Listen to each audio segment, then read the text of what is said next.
What's up, guys, gals, and non-binary pals? Welcome back to Art by Flan. Today we're following a bit of a trend. So I looked into this, and apparently on Twitter somebody posted a picture of this sweater that's for literally real and literally for sale. That it's kind of one of those sexy sweater dresses, but it has like the back cut out and everything. And the original Japanese tweet called it the virgin killing sweater, and of course the internet ran with it. So a lot of people have been drawing characters, their own or official characters or whatever in this sweater, and of course I had to jump on the bandwagon. So I drew the character of mine most likely to wear it, and that's Jaku. I really liked how this came out in my sketchbook.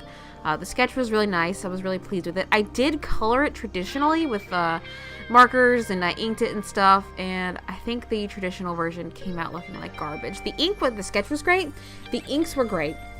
What was not great was the coloring. I don't know what it is. I got Jaku's hair right in one picture, and I haven't been able to replicate it. It either comes out too dark, or the grays don't mesh well, and it just looks bad. So I liked this sketch enough, and I knew I wanted to redo it again digitally, and that's what I am doing.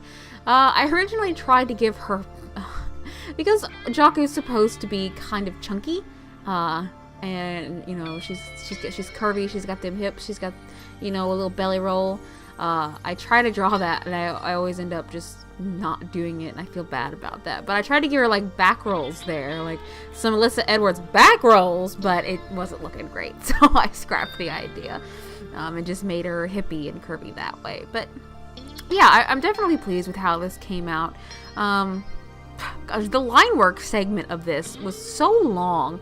I always say this about, but I take forever on line art, and I think it's because I find it so therapeutic.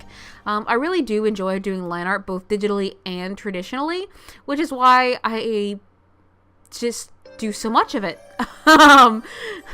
So yeah, that's why these portions of my videos are pretty long, is I just find doing line art pretty therapeutic, and the repetitive motions of redrawing the line until I get it right, it's kind of soothing, and it's really satisfying, because as somebody who struggled with line art for a lot of my younger years, it's really nice that I've gotten to a point where I can enjoy line art, and I'm not afraid to ruin a piece by doing lines for it.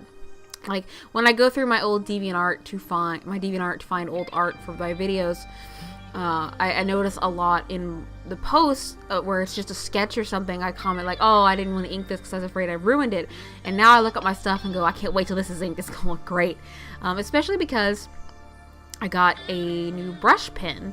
I didn't care for, well, I wanted to be good with brush pens. And so I bought the pen everybody goes on and on about, and that's the Pentel Pocket Brush Pen. But I just could not get the hang of it. Like, it was just not working for me. And I ended up trying instead the Pilot Pocket Brush Pen, and that, instead of like bristles like the Pentel has, it's got like a sponge, like a Copic brush tip, and it's really, really nice, and I've been using it on almost everything. So I've been inking a ton of things, and you'll see that in my sketchbook tour in a couple of weeks, maybe next month. Yeah, no, I just did one, so yeah, it'll be next month, unfortunately. But if you follow me on Instagram, which is linked in the description below, you will see all sorts of fun things that I do in my sketchbook with my brush pens and my markers and stuff, so you should definitely check me out there if you haven't already. We're moving on to shading now, and we're moving on to the hardest part of any picture I do of Jaku, and that is her hair. She has so much of it, and I refuse to change it, and I have kind of a story about that. So one thing that has, like, Jaku's been through a lot of changes over the years. Like I said, she's my oldest character. I've had her forever, and she's been through a lot of changes. One thing that's remained consistent is her hair length. Like, I've never, in all the years I've had her, which is a lot, been able to part with her super duper long hair. And I love characters with long hair, especially long blonde hair, but that's never changed. But one of the things I've noticed about her is when I was younger, a lot of people would comment that I gave all of my characters big boobs, even though I didn't. Like, this was like cruddy early anime drawings of mine, and like no guidelines, just like barely past stick figures, and they're like, oh, why did you give her such big boobs? Like, I didn't give her big boobs. And looking back on the art that they were talking about, I can still not see big boobs on these characters. I don't know where they're getting it from or why they were saying it, but apparently they saw big boobs where I did not. And so it's kind of an homage to that. Jaco has a big chest. I left her with that. I was like, you know what? All my life people have been saying she had big boobs even when I didn't draw with them, so now she's gonna have them. So I always try to accentuate her chest a bit more, just as kind of a throwback to my own personal experiences with drawing women in art.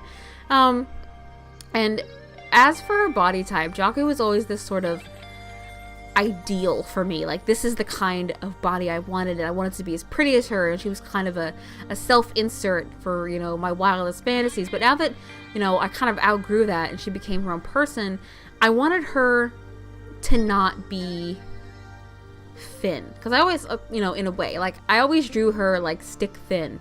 Like I said, the anime body ideal, and now I'm kind of drawing her chubby more often.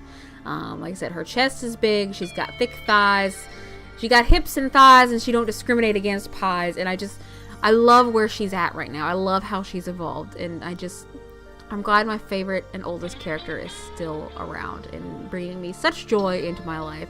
And I think that's one of the unique things about OCs, especially when you have them for such a long time and you've seen how they've grown, and you can kind of use them to mark the passage of time, especially in your own life and what you were feeling at the time. Is, you know, like I said, you know, for a major portion of her life, she was the ideal beauty standard: thin, pretty, popular, and now she's kind of a bitch.